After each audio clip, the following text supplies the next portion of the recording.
fascinating is the power Allah subhanahu wa ta'ala has blessed jinns with. Some can fly and move in great speeds.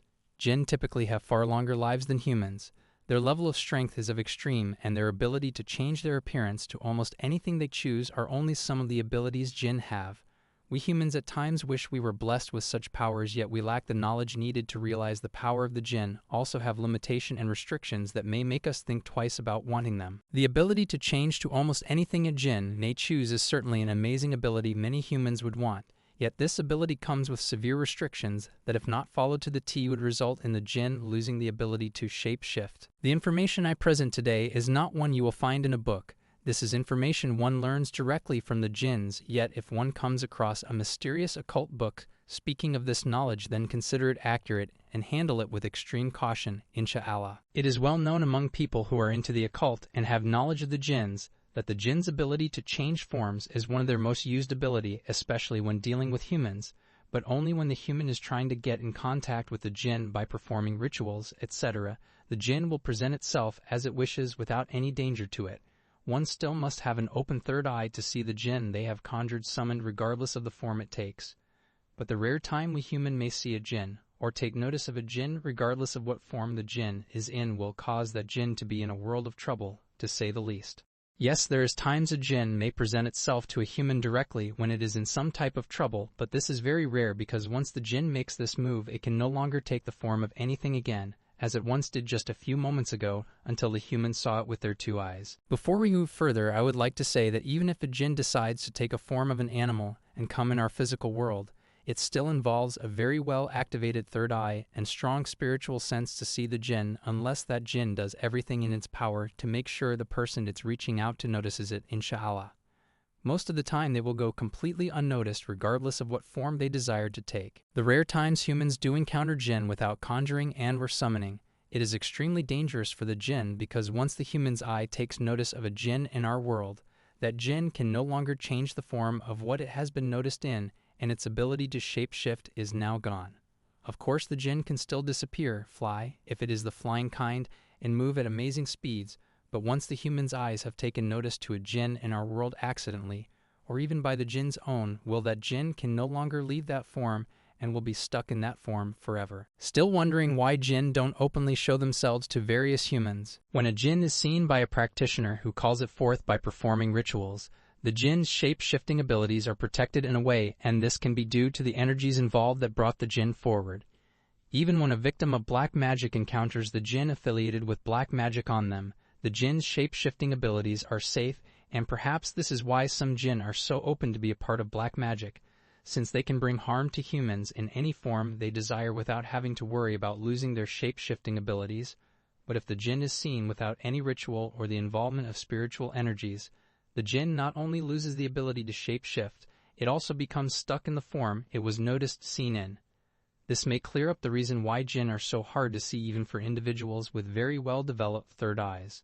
During rituals and even haunting, one may see a lot of paranormal activity as well as sense various energies, but when it comes to sight of the entity involved, it is always minimal. A small shadow at the corner of the eye, orb of energy, etc., is oftentimes all that is noticed even in places of extremely high paranormal activity. Hopefully one understands why sightings of the spirit jinn are so unheard of. I will briefly tell a story of a man who encountered jinn without even knowing what he encountered was a jinn, inshallah. My teacher's cousin was a very simple man. He spent his time working around his farm herding his sheep. One day as he was doing his usual work outdoors and heard a man screaming, translated to English, "Help me, help me." He looked around yet saw nothing, but the cries for help were still being heard. He walked around his property and found a short man sitting on the ground, so my teacher's cousin quickly approached him. This man was described as a very short, and in my teacher's cousin's mind was just a short person midget. The short man on the field was asked what was wrong. He told my teacher's cousin there was wolves sitting only a few yards away, and said that he was very scared of wolves. He asked my teacher's cousin for help, and in return he would give him anything he wanted. My teacher's cousin, confused, asked the man for his name and shook his hand and said "Ok." Still confused how the man even came to his field, he pointed his shotgun towards the sky and shot it, scaring the wolf away. The man on the field gets up and very happily thanked my teacher's cousin. My teacher's cousin asked the man to come in and have dinner with him, but the man thanked him and said no and reminded him that if ever needed anything just to call his name and he would be right there. Still confused over what transpired, they both parted ways. For weeks my teacher told me his cousin was confused with all that happened and really had no explanation besides that he helped a short man he found in his field who was deathly afraid of wolves. Weeks had passed and the sheepherder needed a fresh piece of land to feed his sheep. Everything around him was full of other farmers' livestock. Confused how to feed his sheep, he remembered the man on the field and his offer. So he called him name, and sure enough he showed up and asked him how he was and how he could help him. It is not like the movie where he magically appeared in front of him with a cloud of smoke. After calling his name, he just happened to come to his home. I need a place with good grass and some water to feed my sheep. Do you know of any? He asked the man he helped, who without any hesitation told him directions to an area nearby. They both chatted for a few moments and the man left.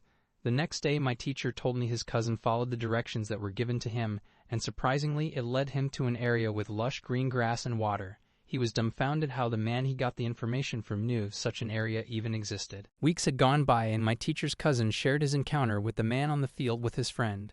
His friend explained to him that what you may have witnessed was most likely a Jinn in distress.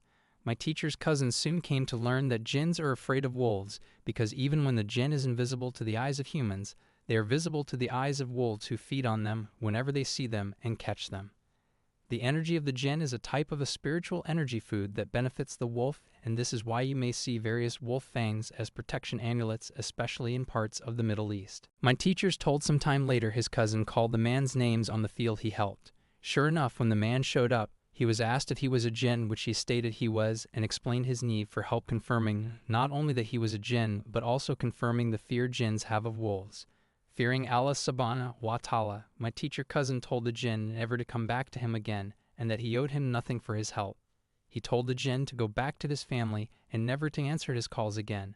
The Jinn agreed, thanked him one last time, and left. Time had gone by and the sheepherder realized that perhaps he should have not let the Jinn go, and that perhaps it was a blessing from Allah subhanahu wa ta'ala. So he called him name, but the short man in the field never came, as he once did, with a quickness, willing and eager to help. Note: there may be minor errors in this story since I'm speaking from the memory, but the exact incidents and what transpired are accurate, inshallah. Allah subhanahu wa ta'ala knows best.